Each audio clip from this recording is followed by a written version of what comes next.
Hello, my name is Michelle, and you're listening to Profit is a Choice. The podcast today is part of a new series called Business Challenges. In this series, business owners share their challenges, and we work through some of the methods to solve the problems they're facing. Even if your challenge isn't the same, listen in to see if the methods and the thought processes could apply to you. Our first business challenge is from Annette Faber of Kaylee's Creations in Greenville, South Carolina. Annette is a to-the-trade workroom and is looking to scale. Her vision of the future of her business has a bit of a twist to it, and this twist can change the course of her business based on how she implements. Get out your pen and paper and write down the questions I ask her, because I can promise you'll be able to apply them to whatever challenge is before you. Enjoy the new series.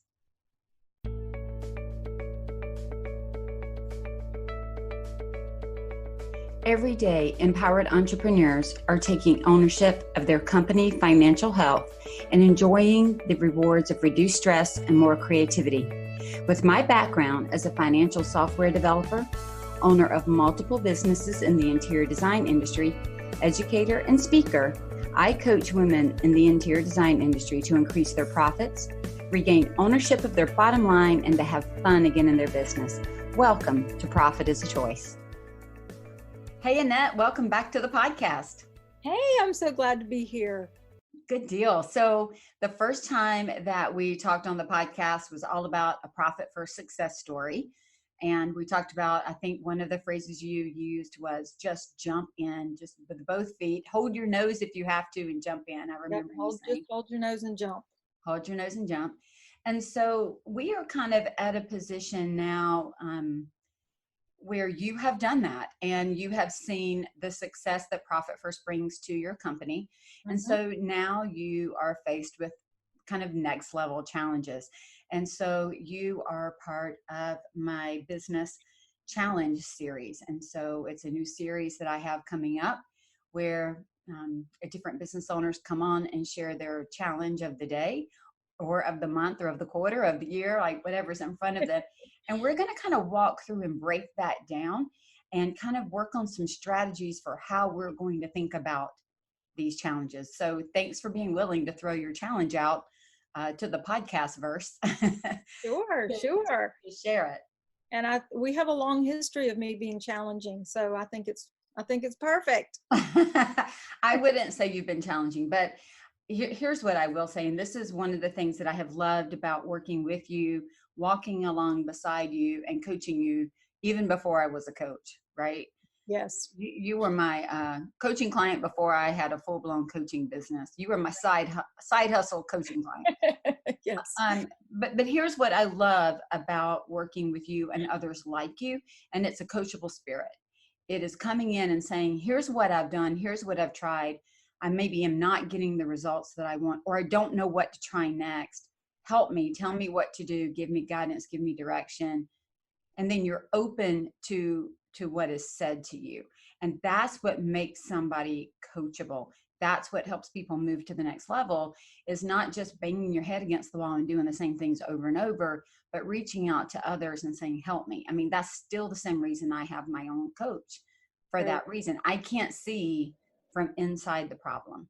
I have to have somebody help me look at it from outside of the problem or the challenge. Yeah, so true. And it just wouldn't make sense to know that you need help and to have somebody open a door and say, okay, come in here with me, the light's on. And you go, no, I'm scared of the dark. I want to stay in the dark.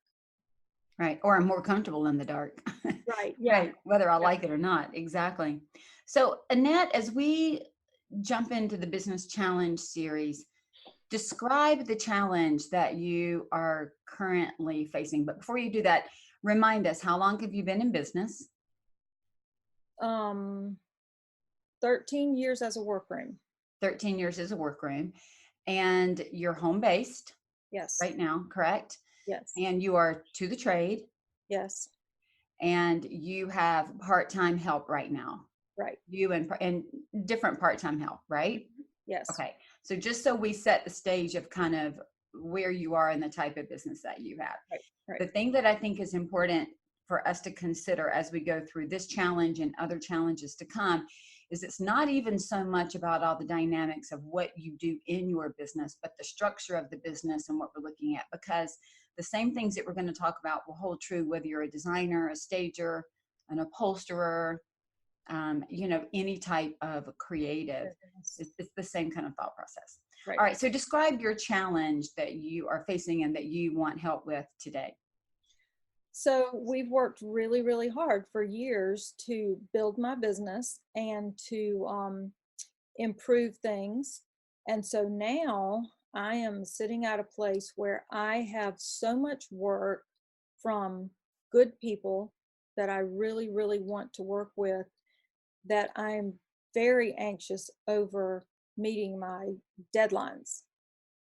And so I don't want to give up the work. I feel like I'm in a place where I've either got to say, okay, I've got to manage what I have differently and maybe even not so much of what I have, or I need to go ahead and go to the next level and just keep growing. And we've worked so hard that I want it to keep growing. I mean, just so many things that have been so rewarding about the last, 7 years that you and I have been working together. And I feel like all of that has laid the foundation work for me to keep moving. And in my heart, I really want to keep moving. I have this huge long-term goal, and I have to keep moving for a while before I can even get to that. So I feel like I need more help to free me up, to go out and to be meeting with clients and marketing and those kind of things. And I really feel like I need more space, because I feel like I need not just another person or two, but I need for that person to have their own table with their own iron hanging over it and those kind of things. So, and I just really have peace that this is the right thing to do. I just don't know how to do it. Okay. So a couple of things. Number one, you already have your pricing to a very fair and reasonable level. So this isn't about increase your pricing to reduce the workload. That's really what we're already at great pricing, right? Mm-hmm. You've worked through that. Yes. You are working with your ideal client, and you see the opportunity to work with more of your ideal client, to take on more. Yes. And that's what's exciting. So you're not working with designers that are not in alignment with you. You have an awesome group of designers that you have mutual respect for each other, and you want to continue that. Yes. There is more work in your area to be had. You are bursting at the seams with your current location and ability to meet demand. Correct. Did I rephrase all that? That is all correct. Yes. Okay. And then the anxiety creeps in, because number one, if I were to put myself in your shoes and a little bit of what you've said, there's a huge opportunity, and I'm not able to grasp for it and do it because of time or, boundaries of space. Mm-hmm. But if I could reach for those opportunities and I could take them on, it will help me reach the bigger future goal that I have. Right. Okay. And then the in-between there is scary too. Describe that for me. Describe the in-between to you. The in-between for me is, if I get in the work that I would love to have, I don't have space for it. And it would double my lead time, which would then mean that those people would be looking for somebody else. So it's this, how do I get from here to where I'm going? What's the timeline on that? How do I make sure that I'm ready when the work comes? And honestly, we know, because we can look back over all these years together, that God will take care of that. But I still feel like it's my problem to worry about it up front. It's at least your problem to consider and to make a plan for. Yes. Right? Yes. Okay. All right. So as I'm also thinking through that I call that sometimes the muddy middle. Mm-hmm. that's a hard place because it is doing what we have to do today while growing for tomorrow. So it's almost like running two jobs, the today job and the tomorrow job. Yeah. And that's not easy. And so it does have to be planned out and considered. So what would be your perfect outcome, Annette, if you were to blue sky this, what would you tell me? And it could be with, you may not have an idea of what it perfectly looks like, but tell me what you do know. So long term, what I really want in a perfect world, I want a business here in Greenville, South Carolina that models after We've Got You Covered in Minnesota. So I have a relationship here with a women's residential rehab center.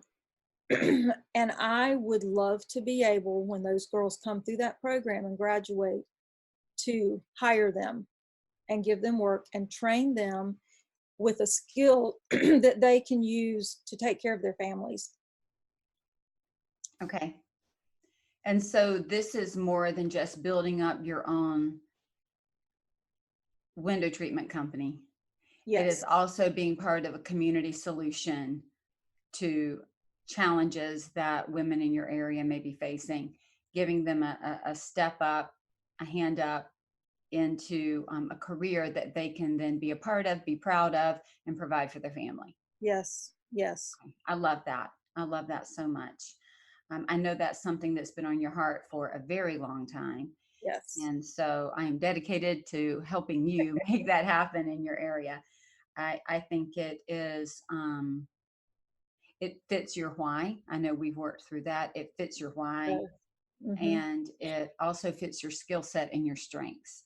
And so let's talk about, because here's the thing, we don't normally go from A to Z. There are a lot of other letters in the middle. So we have some staged approaches we need to take. What have you tried, or what have you already thought about or agreed to as you take the next steps? I don't want to sit here and tell you 5 things to do and you go, done it, done it, done it. So give us an idea of what you've already tried or done or planned for. Well, I do have part-time help, and I have had great part-time help for the last couple of years. One of my girls is moving to Nashville, so if any of your listeners in Nashville need good help, contact me. One of my other girls is a college student. She's fabulous help, but she's in college and she plays intercollegiate soccer, so she can't give me the hours that I would love to have from her. And actually, just recently, Kaylee has become interested in helping me, Which is your daughter? Which is my daughter, and that's wonderful because she is, like around all the time. And I've had this business since she was tiny. So I'm kind of excited about that, but I need somebody that I don't need to train to take on some of the stuff.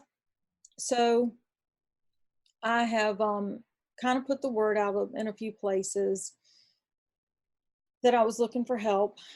So I'm kind of looking, for somebody with some sewing skills. So is your thought to hire somebody with some sewing skills to alleviate you to build, and then to use them also to help you train when you start bringing in the other seamstresses or seamsters to work through Yes. that? Okay. Yes. Because like right now, I feel like I spend so much time doing estimates and quotes and going out and doing measures. And I do a lot of times, my son is an installer, so a lot of times I'll send him to do my measures, which is helpful. But there are just so many other things that need to be done that I feel like I don't, the day that I get to sit at my sewing machine all day long is rare anymore. Okay. So you have part-time help. You have started placing ads for someone who knows how to sew. Mm-hmm. I also know, I don't think you mentioned it, but you've been working for the last couple of years to make sure that your processes are tightened and workflows are tightened, Yes. right? So that you have updated your work orders, you Mm-hmm. have written out some processes and procedures so that you're ready to bring people on to show them the Kaylee's Creations way of doing things. Yes. Yes. So we have really, really, really polished up, probably over the last 3 years, probably maybe 4 years. I took in a new designer that just completely up leveled everything about my business. And so I'm just so thankful that that happened. So now I'm trying to be and present my business as extremely professional and thought out. Okay, so we have identified your challenge that you need to grow and scale. Number one, but not because you just want to, but because the business and the opportunity is almost demanding it. It's Mm-hmm. either demanding that you grow or that you choose to stay smaller and give up work. Yes. Um, the perfect outcome is to have a model after we've got you covered. And that is a model where you go in and you hire those in the community that are looking for a skill set, looking for a hand up to be able to work, to provide income for their family at a reputable company, right? And to do Mm-hmm. things where maybe they wouldn't have had the opportunity before. Yes. And then what you've done so far is you've hired part-time help already. You've placed an ad for people that can sew.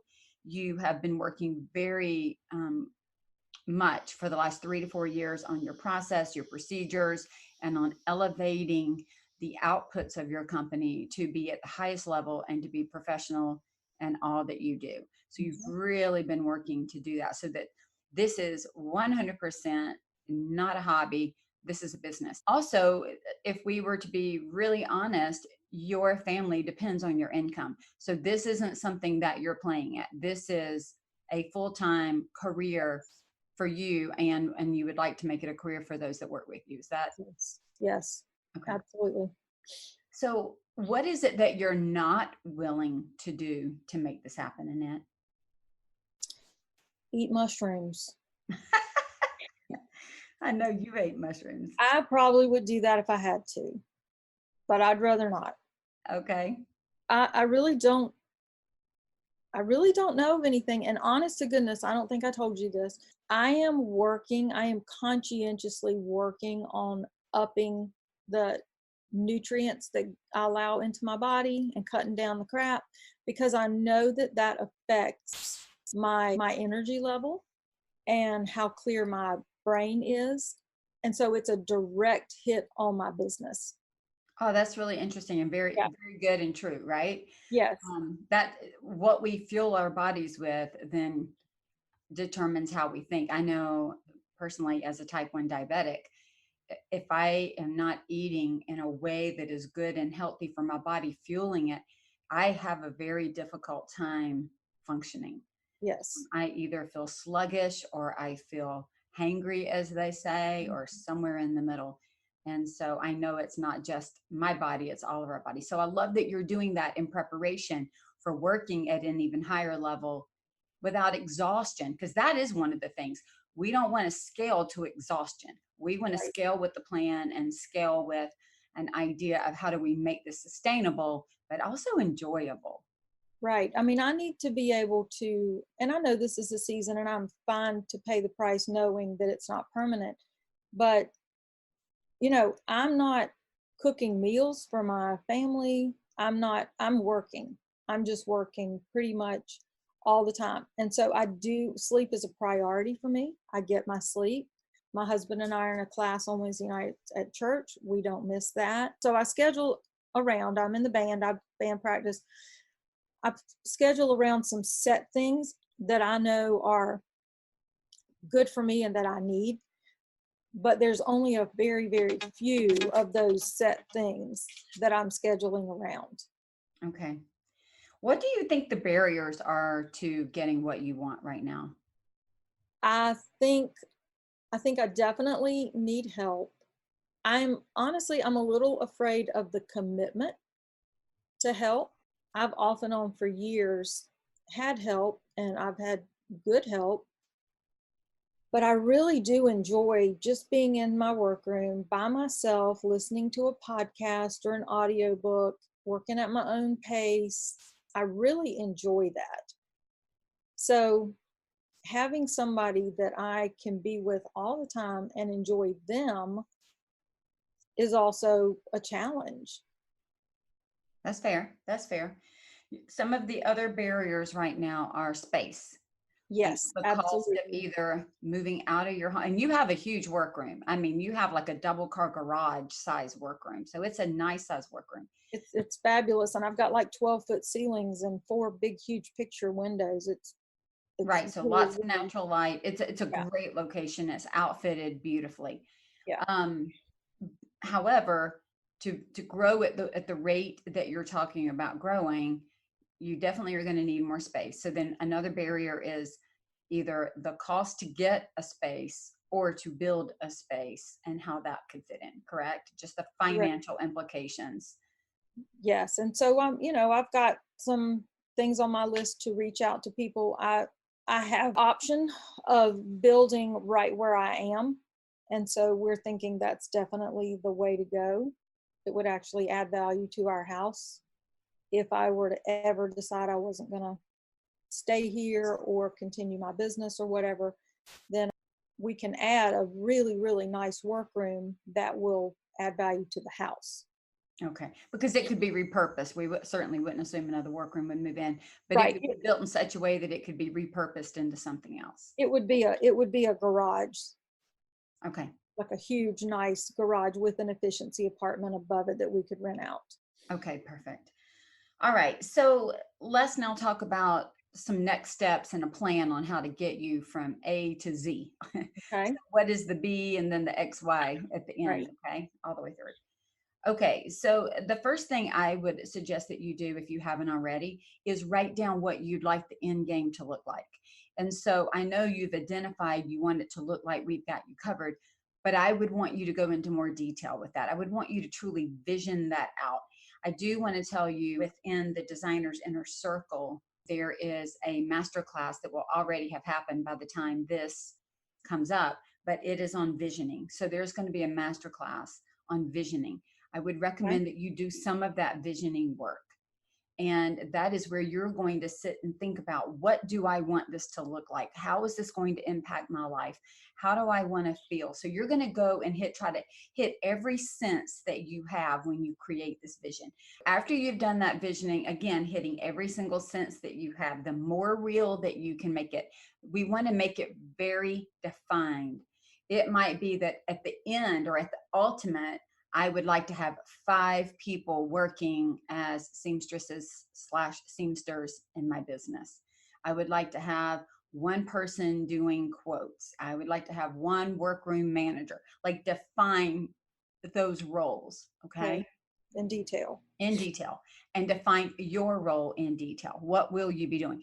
Now, what that's going to do is it's going to give us a picture of where we're going. Think about it as if you were putting together a puzzle, 1,000-piece puzzle. Mhm. Okay. It is so hard to dump out the pieces and start putting it together outside of the 4 corners and the edges. That's where we've all been taught to start. And to Mhm. even have a clue what we're doing if you don't have a picture on the box. Right. But if we have a picture on the box, we can start to take the puzzle pieces and gather them within shape or within color or within some pattern and Mhm. have an idea of where to start. That's what this is giving us. This Okay. visioning exercise of 1, 3, 5, 10 years is giving us the puzzle picture of where we're going. Okay. Okay. So I want it as defined as you can make it. All It right. doesn't mean that it won't change as we go, but as you know it right now, this is where we're heading. Okay. Okay. All right. Then what I want you to do is think about where you are today. So I want you to, in graphic detail, denote, here's where I am right now. This is what it looks like right now. I also, when you do the visioning, I want you to think about space. Are you wanting 5 full-time people that each have a table? Are you wanting 3 full-time people, 2 part-time people that share a table? Because that's going to indicate what type of space needs you might, Mhm. have to have. Okay.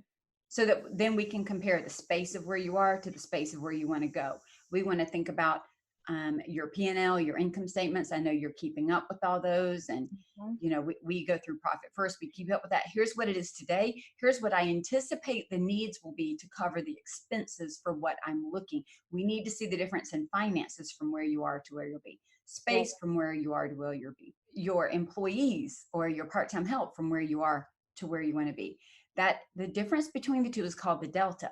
That's where we've got to move from here to there. Okay. All right. So we've defined everything you want. We've in minute detail as much as we can. We've defined where you are right now in great detail. Now what we need to do is think about what is a staged approach to get there. Like the first thing might be hire someone who can sew that can come into your current location. So let's solve one of the problems first. Let's solve an employee problem. Okay. And we can still work in your same location with one full-time employee. Mm-hmm. Maybe then it's one full-time and one part-time. You have enough tables and we can do that in your current location while we're now building. Right. So we're starting to take care of some of the problem now, because you also aren't going to go take on 10 new designers at the level that you work within, 2 months. That would cripple anybody. Yeah, no. We can also start looking at maybe how much work is required to come through your business to sustain at each level. So that we can start to think of, when do we start bringing on these new designers, and at what type of workload are they bringing with them? Not all designers bring the same level of workload. Some do more renovations or more whole house builds. And so they may have huge jobs, but they may be, only coming in phases. You may have others that are going in to do a lot of one room fix-ups or whatever, right? Designs. And so they're constantly having one or two window treatments all the time, just based on the way that they have chosen to run their own business. And so we can start to look at how much can you start to take on more work, and at what capacity do you have? So if you've got one full-time, one part-time plus you, assuming that you're not going to be sewing all the time, you have X number of hours a week that you can sew, X number of hours a week that each person can sew. How much can you turn out? We can then also start look at what does that mean for lead time based on the work and the type of work that's coming in. We also may need to consider narrowing down the focus of what you're willing to make in your workroom and what you're willing to sub out or subcontract or even not even take on. And so I would suggest that you start thinking about, what are the items in your business that you can produce with excellence? And those are the items we want to focus on. What are the items that you either don't enjoy or that you don't think that you want to or can produce with excellence? And then we either educate to get it up to excellent standard, or we sub it out, or we just say we're not going to offer it. Right. And then, as always, we've got to always be watching our pricing, because, that changes all the time. Yes. Okay. Yeah. And so what we're going to do is we're going to take these barriers of people and space and lead times and money, and we're going to deal with them one at a time. And the goal is, maybe we say that this grand idea of what you want, this big vision, is that a 5-year vision or a 10-year vision? If it's a 10-year vision, then what might 8 years look like? What might 6 years look like? What might 4 years look like in 2 years? If it's a 5-year vision, we may break it down into 1, 2, 3, and 4. Okay. And we need to start seeing how much money you need to bring in each year to fund it.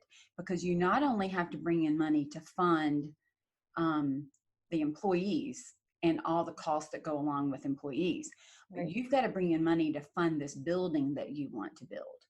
And down payments, construction costs, paying off construction loans, how long it's going to take you. So it's almost like when you start a business and we come up with, here's the amount of money that we need to start a business, starting cost. We're almost thinking about that all over again, as what are the starting costs, because this is a whole new business model than what you currently have. Yeah. And it's, it's much scarier than I need 3 industrial sewing machines in a room in my house. Exactly. Because now you need 3 to 4 industrial machines of each type Right. in a garage with an apartment. Yeah. I Yeah. mean, and it's a sustainability factor. And Hmm. that's the thing. This isn't like I'm going to bring them in as seasonal help and not have them again. This is a sustainability factor.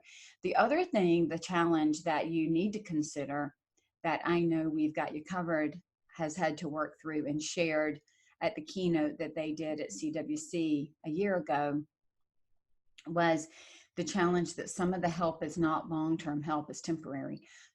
And so, because people move out of the area, Yeah. especially people that have been through traumatic situations or things like that, they don't always stay in the area. So, you're also going to have to think about this replenishment plan for talent. And Hmm. so, there is a huge component to what they do where you're constantly training somebody, getting them up to speed, and they step away Yeah. because they're doing it not only to sustain their own business, but they're doing it to help somebody else create a business or create a career. So it Right. may be that you look at a hybrid model, and the hybrid model is maybe you have two full-time people, okay, that are 100% dedicated to getting your work done. You have a third person who is kind of an educator slash get it done. And then you have two part-time people that come in that roll through a program where they are taught. But you can't have everybody on staff rolling through a program where they're taught and produce at the level that you need to produce at, Right. with the quality that you need to produce at. And you can't have one full-time person trying to do the work, be a workroom manager, and educate. And so you're really going to need to separate out the roles and what the risks are with that model to determine how far you jump off that platform or how much you dip your toe in that water, right? Yeah. Yeah. And so I Yeah. love the model. I just want you to really think through. You Hmm. can't have five, transient seamstresses coming through all the Right. time because you won't get your work done and meet the deadlines that you have or of the quality of time or anything else. Yeah. Yeah. No. And I love that because I do want part of it to be educational, but I also want, I know that how watching my business grow has changed me just as a person. And so I want that for these women too, that they can come in and they can learn something that boosts their confidence and boost their skill level in a lot of ways, not just sewing skills. You Sure. know, I Sure. want them to improve their people skills and their parenting skills and everything because they're more assured of themselves. So one of the things I would also write down is as you're looking at this visioning plan is what other community involvement will you need, because you will not be able to do this alone. This Yeah. isn't a workroom solving a community issue by yourself. Hmm. So is there somebody that you can work with that provides the parenting piece so that they get ancillary parenting by sitting in your space where they hear other people talking about parenting, but that Hmm. they get true parenting skills somewhere else? Is there, you're going to have a community liaison or a community outreach person within your company. If you remember, and We've Got You Covered, one of the owners, her whole job had to be like, they are out of the workroom. One went on the education side and the other went into the community side. Hmm. And so it's just a whole different look to what you have. You also are going to have to ask yourself, is it possible to be the highest level drapery workroom and do that at the same time as a combined effort? Hmm. It may or it may not. Yeah. It won't be if it's constant turnover. Right. Right. If it is if it's an educational program after school, after hours, at night, while you have a dedicated full-time staff, potentially yes. Yeah. But it's not going to be, if you say you want to be the highest level that Hmm. you can be in your area, then you have to have the highest level skill in your area to do Yeah. that. And so that's different than a training ground.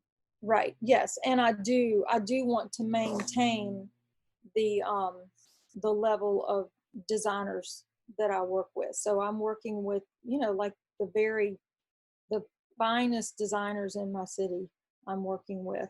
And so I don't want that. I can't drop the level of what I deliver because I will lose them. And I don't want to lose them. Well, So I and you do don't want to go backwards in skill set and know. ability and achievement either. So that's going to be a challenge of the model, is Hmm. to think about how can, and it may end up being that they're two separate ventures.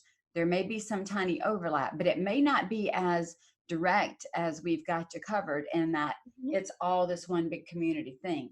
It may be there's a community portion, and then here's the main part of your company. Yeah, and I think that would satisfy what I would like to do anyway. If I have my ultra high end workroom and it is able to support bringing in people and teaching them and training them and helping them, Right. I think I would be happy with either of those models. Okay. So what I would ask you to do is detail out both of them, and let's see which one feels like it would not only meet your personal needs, Hmm. to satisfy your designers and to grow that, but Hmm. then also would meet the need of the community, and in what area. It doesn't have to be an all or nothing. There can be a and Right, right, right. in there, right? We Yeah. just have to define it so that we can move towards it and you can plan appropriately, because we are not going to start bringing in people to teach if you don't have the staff to do what you need to already do. Right. No, That no. then just becomes a drain on the company and a drain on everything that you're doing. So we can't have that. Yes, Okay. yes. Any other questions that you have as you kind of have this picture and this path of what to write out, what to draw, and how to get started?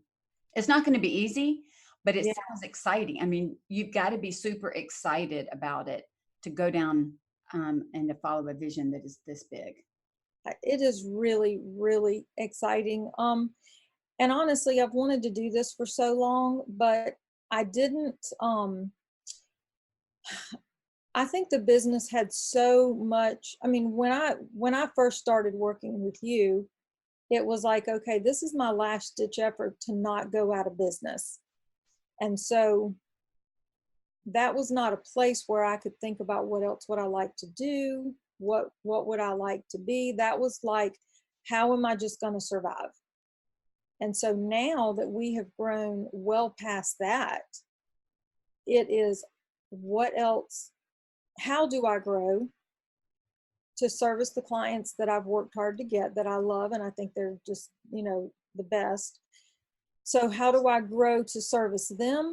But also, how can I also now grow to incorporate serving this need that is in the community? Well, I think that you have tackled this in a very smart way, from the perspective of, I told somebody in a group call yesterday, before we can pour out on others, we really have to kind of take care of ourselves, right? That's why we're told, put on you. I'm not talking about Mhm. withholding from anybody, but we're Right. told to put on our mask first so that we can then put on the mask of our family. And so if we think about it, you need your business practices tight. We need them slick. Need them to be repeatable. We need them to be, on point. When we've got all of that taken care of, then we can go out and bring in more. Then we can go out and do more. Then we can go out and expand. The challenge is that sometimes we go out to expand too quickly and we haven't thought through all of these things, the marketing, the implementation. Now, Mhm. sometimes we don't need to overthink it because we'll scare ourselves. But when you're talking about going out and building a structure and hiring people from the community, we have to think through that. We didn't even touch on this, but what type of insurance do you need? What type of other things do you need to Right. make some of these choices? And so there are a lot of things that are going to shift and change. But I do think that you have spent the time to do the groundwork, to do all the, what is my mission, my vision, my why? How do I make sure my financials are solid? How do I make sure my reputation is solid? How do I make sure my processes are so tight that my deliverables are solid? You have worked so hard on getting all those pieces so that when you build up, it's strong underneath. And that's what's important, that we keep that strong while we build up or out. And so I'm so thankful that you didn't try to just go build up and out without fighting kind of the battle of the last couple of years to really get those pieces tweaked, so that it feels solid to build on. Like it feels like you're building from a place of strength and confidence instead of weakness and questioning. Yeah, it does. And I know that you had to really, really, really rein me in many, many times to keep that from happening. So thank you. You're welcome. But as creatives, we think of, I could do this and I could do this and I could do that.